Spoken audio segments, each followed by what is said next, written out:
তো আমাদের সবারই মনে একটা প্রশ্ন আসছিল যে এটা কালার করা কিনা, এটা রং উঠবে কিনা। তো তার জন্যে আমরা এটা জলে এখন ভিজিয়ে রেখে দিয়ে দেখছি। প্রায় 1 ঘন্টা এটা আমি জলে ভিজিয়ে রেখেছিলাম।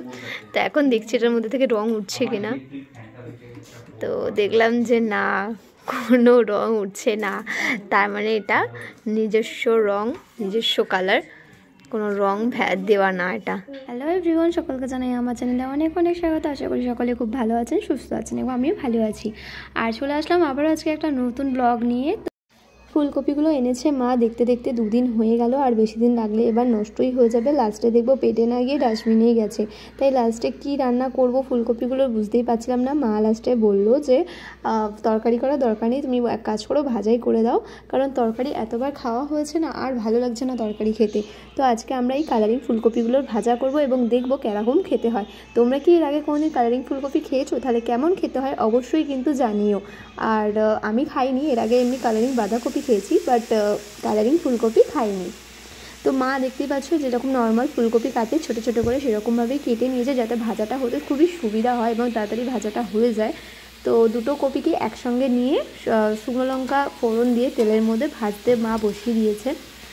এছাড়াও আজকে অনেক কিছুই রান্না হচ্ছে, বাট ভিডিও করার সুযোগ হয়ে ওঠেনি, কারণ ছেলেকে নিয়ে একটু বেশি ব্যস্ত ছিলাম, ওর শরীরটা ঠিক ছিল না আজকে। আর যারা যারা ডেইলি আমার ব্লগ দেখো তারা কোথা থেকে দেখো অবশ্যই কমেন্টে জানাও, যাতে আমার ধন্যবাদ দিতে সুবিধা হয়।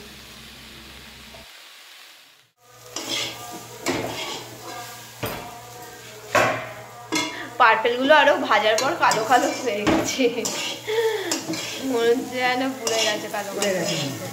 হ্যাঁ, ওটাই তো বলছে, যেন হচ্ছে পুড়ে গেছে। পার্পেল কালারগুলো ভাজার পরে আরও বেশি হয়ে গেছে। যেহেতু কদিন ধরেই ভাজা মানে তরকারি খাওয়া হয়েছে কপির, ওই জন্য এবারে ভাজাই করা হলো, এটা এখন রান্না করা হয়নি। ভাজাই খেয়ে দেখি কেমন খেতে হয়, এটা টেস্ট কেমন হয়।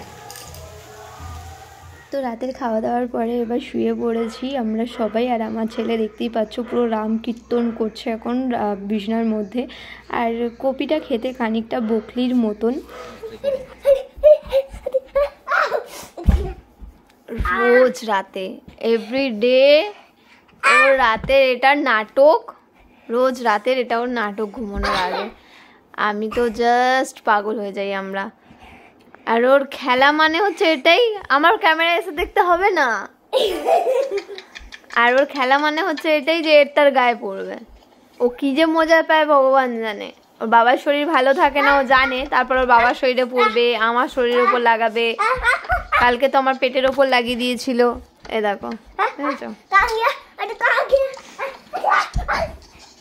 ওই জন্য মাঝে মাঝে ওকে মায়ের কাছেই পাঠিয়ে দিই রাতে, এই বদমাইশির জন্য। এই জন্যই আমি বলি, দেখো কটা বাজে ঘড়িতে, খালি দেখো, দাঁড়া তোমার দেখাচ্ছি জুম করে। নাড়াচ্ছিস কেন? দেখো 12টা বাজতে যায়।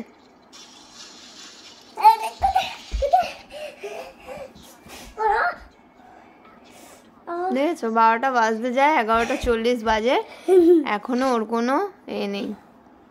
দেখিস তোমাকে তুমি যদি আমার ক্যামেরার এসে যদি দেখো, তাহলে তুমি নিজেকে দেখতে পাবে থরি, বোকার মতো।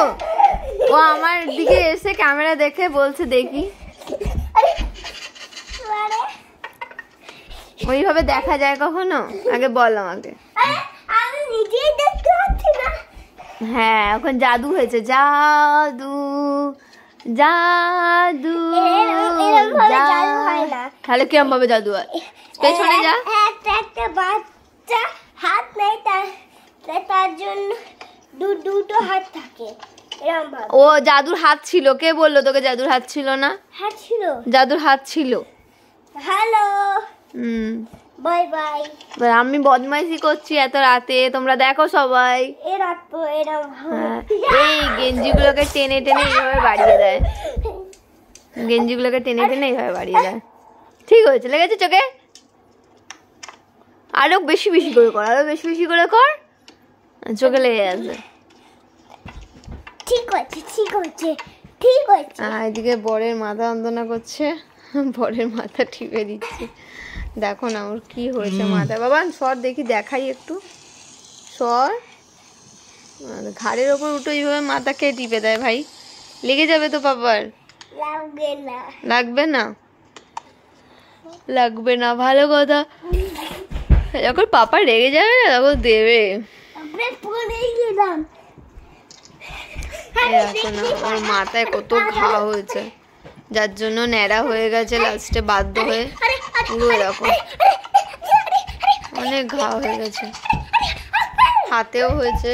হাতটার অবস্থা দেখো কেন হচ্ছে আমরা বুঝতে পারছি না। অনেক ডাক্তার দেখানো হচ্ছে, এরকম ঘা ঘা হয়ে যাচ্ছে পুরো হাতের মধ্যে।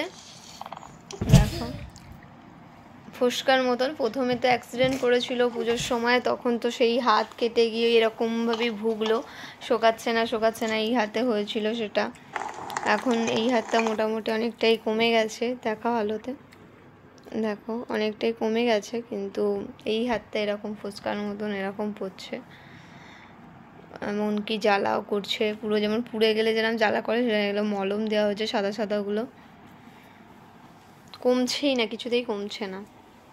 এরকম মাথাতেও হচ্ছে।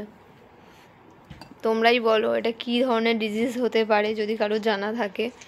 অনেক ডাক্তার দেখাচ্ছি, অনেক কিছু করছি।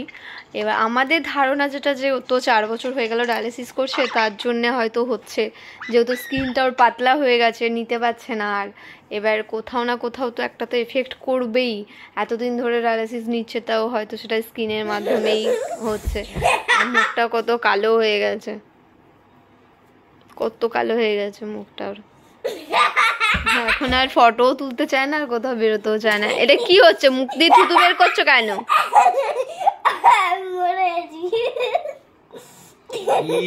দেখো কথা বলবে না। এটা কোথা থেকে শিখেছিস, মুখ থেকে থুতু বের করে মরে যায়? রক্ত বেরোয় না, বিষ খেলে যেটা বেরোয় ওটা। তোমার ছেলেকে চেনো? সব ফোন দেখে উল্টো পাল্টা জিনিস শিখছে। এবার মারবো পটাং করে, চল। ফোন দেখে দেখে উল্টো পাল্টা জিনিস শিখছো, আমি আর ফোনই দেখতে দেবো না তোমাকে। দাঁড়াও, দেখছো তো বন্ধুরা, দেখো যত উল্টো পাল্টা জিনিস শিখছে ফোন দেখে। ও নাকি মরে গেছে, ওর মুখ থেকে থুতু বেরোচ্ছে, ভাবো কি বাজে ছেলে। বাজে ছেলে, আলু খায়। কোথায় গেল দেখতে পাচ্ছি না তো। এই ওখানটা নড়ছে কেন? এই বাবা, ওখানটা কে ঢুকেছে, এত নড়ছে কেন? দেখি তো ওখানটা কে, ভয় বুড়ো নাকি? আমার পা ধরে টানছে আবার। দেখে ফেলেছি, ভূতে আমার পা ধরে টানাটানি করছে।